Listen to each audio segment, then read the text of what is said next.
And another issue about accessibility with these bills is that they're crying out, it's so hard to access. There is not one couple or person or woman I have ever come across in the last 20 years of being exposed specifically in this space that has ever had any issue accessing termination under current law. They're not exactly rare. They're not rare at all, unfortunately. We're talking, 82 a day in New South Wales, where I'm from, 60 plus per day in Queensland. That's well over one classroom a day. That's almost 3. It's almost 3 classrooms of children a day in Queensland. Living people being killed. Research shows that so many people are impacted by that individual's decision, and this is it. It's not just that one person's decision, and again, under current law, people can access it for any reason, even though there's a whole list of exceptions. The list is just sort of endless. Psychosocial reasons are often cited, and psychosocial reasons. We were working with a couple who had said, we planned for this pregnancy, we're really independently wealthy, etc., but we just realised now we're pregnant, we actually probably want another couple of sort of years of honeymoon period post-marriage.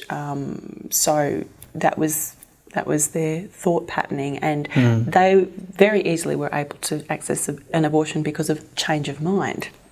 Goodness me. And that's under current law, let alone, so we're not talking about a young 16-year-old teen, but funnily enough, a 16-year-old Muslim teen who called our phone lines asking for funding originally to terminate, about to be killed at the hands of her own parents at the whole prospect. Wow. When offered options, and when entering into the thought process and consideration calmly, we talk about having a place to pause in this, which is vital for a woman's right to have access, because no one tells her otherwise. That it's exactly the same procedure if you phone at 5 weeks or 9 weeks. The abortion pill RU486 will work in terms of termination. For all that time, you've got 6 weeks to sit down and really process this. It's exactly the same. And from 9 weeks to sort of 15 weeks, the same process again. So it's take your time about this. Is how really often key. will an abortion provider suggest that some time might be beneficial to consider the weight of the decision? In our experience, most abortion providers recommend immediacy. It's for usually 2 reasons, and I say this objectively, not with any subjectivity. Objectively, my understanding, having researched this for the last couple of decades in Australia, is there's a financial quota to get through in a clinic. It's a business, so it is a money-making industry. But second to that, I think there is an intrinsic belief and a misdirected belief that the sooner the better. Is the decision? The decision needs to be made sooner because it's an easier process or whatever. So the RU486 is an easier thing to hand over. And RU486 is also known as the abortion pill. It is known as the abortion pill. What is concerning, though, again in these practices under current law, even. These are being handed out without full informed consent being accessed. We have had a number of calls come through saying, I've taken the first pill out of the cycle of pills and I don't know, I want to continue this abortion. What can I do? I've called the abortion clinic and they say, there's nothing I can do. Now that's medically incorrect. That is a lie. There are actual protocols to reverse the effects of that first RU486. Wow. And in fact, in the last year alone, Priceless has been involved in 5 abortion pill reversals that have resulted in very healthy babies. It's reckless for the government to continue to foster an environment that doesn't promote informed consent. And yet the legislation being proposed reduces, if not completely removes, the current protections for women around this? And there's It's already bad enough. Well, there are a lot of concerns we have when it comes to malpractice already, let alone when you make it carte blanche available for any medical practitioner to set up his own clinic on any old corner. Really? And if you think about that and the consequence, that is exactly what I would have assumed a lot of the pro-choice movement as they're known. I mean, I would suggest I'm pro-choice in terms of really offering true choice. Real choices, yeah. Real choices. But that movement as saying, oh, we're going to go back to backyard abortions. Well, guess what? These bills do just that. Because any old practitioner, i.e. medical practitioner, could probably legally find a loophole to set up a corner store. And already when we are seeing, if you sit outside an abortion clinic in any state right now in Australia, you are going to see at least once a week, at least, ambulance arrive. It is usually due to uterine perforation, which is happening because they're trying to do the job quickly, and they, in one particular method, they can often perforate the uterus because they're not using the correct protocol, which would be to watch the whole procedure on an ultrasound and view the baby and make sure they get every single part of that baby in the process. And you speak to a variety of obstetricians, and they are also performing post-abortive surgeries to remove body parts that are still left inside women. And this is under current law and current practice. Now, the concern I have is that some MPs are of some opinion that, and again, we are not a lobby group, we are concerned for women's health, and these MPs feel like they're coming from that perspective. I've just covered my microphone. MPs are coming from the perspective of, oh, well, maybe it's our moral obligation to put abortion in the health code in order to ensure best practices are being carried out in these environments instead of it all being swept under. So they're sort of moralising. You can see that it might be better because then we can really clap down and crank down. But in speaking with legal practitioners and medical experts, and Cara could probably speak more to this, that is a false understanding of how this next phase will take place. Because under current law in hospitals, for example, we had a woman walk in. She had her abortion at 26 weeks at just a local Brisbane hospital. So again, you can access termination all the way to birth already, even under current law. Just saying. And that was for Down syndrome. She had all of the doctors running around in circles making sure she had signed that informed consent. Now, if you don't have something in the criminal code, you have nothing to pin that informed consent to, is my understanding. And even in the health code, maybe you can speak more to this, Cara, when it comes to informed consent, it starts getting more and more hazy the more legal and legalised and open and carte blanche it becomes.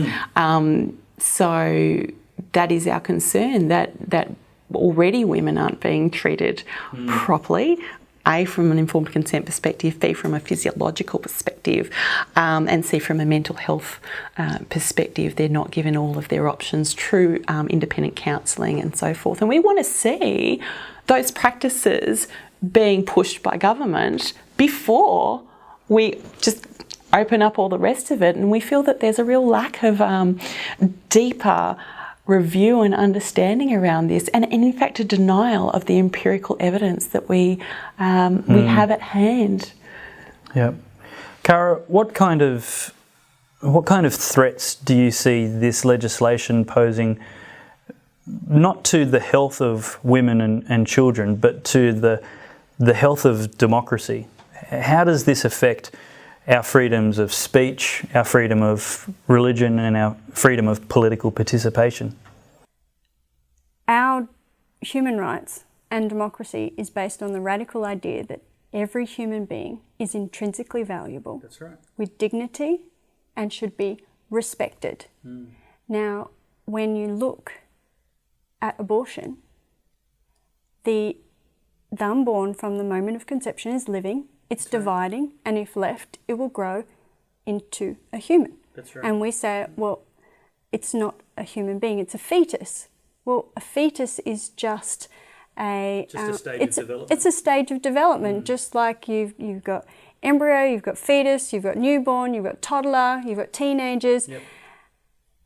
Are we going to push the principle that if you are less developed, you're less valuable? Well, as I said in my intro, Peter Singer advocates, perhaps with more intellectual honesty than the average pro-abortionist, that there is no delineation between the day before delivery and the day after delivery, that it's still not human.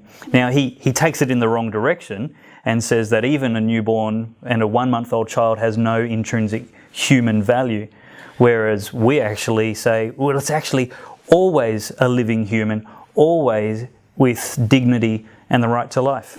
Well, Peter Singer and co. would be also advocates of involuntary euthanasia on a basis of utilitarian ideals. And his... involuntary euthanasia. Involuntary, i.e. you wouldn't elect to be euthanized, but your family would consider and deem you worthy of death, and proceed accordingly.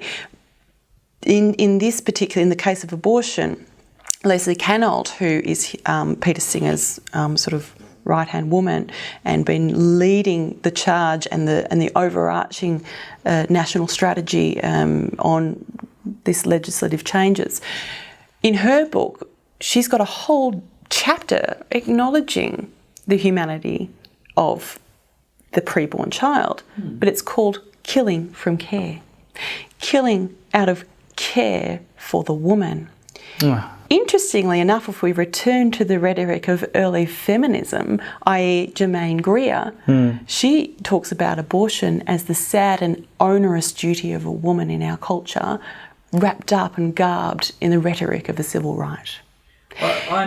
So there's this dichotomy and an actual detachment from an acknowledgement of a woman and her real rights and real true care in these nuances of Leslie Canold and Peter Singer and this movement, compared with voices of Germaine Greer, who in fact after her termination feels that she later suffered infertility because of the physiological side effects of her abortion, and is in fact an advocate against abortion. Yeah. So it is interesting to see how the rhetoric has shifted, and if we are, and so falsely, because if we're truly caring for women, in the case of the 16-year-old Muslim girl earlier, when we offered her options, when we said, what do you really need right now? Well, I really need a safe house. We can supply that. Well, I really need couples counselling with my boyfriend who wants, in fact, to continue this pregnancy and wants to stand by me. Yeah. My core belief is that this is a person and I don't want this hanging over my life forever. When we actually unpacked that little baby's been born. Awesome. And time again, when that time is taken and true care for that woman is taken, it only follows the course of that pregnancy being continued. Yeah. Now, whether it is born, whether it goes into in-family care, the foster system, but in the care of beautiful people like Cara, or is adopted to an infertile couple, of which there are thousands upon thousands of us desperate out there, to offer the love and support that every child deserves. Yeah. There are so many options for that life, and in fact that is so much better for that woman. We know physiologically and mentally that continuing a pregnancy is the healthiest and the most caring solution for that woman.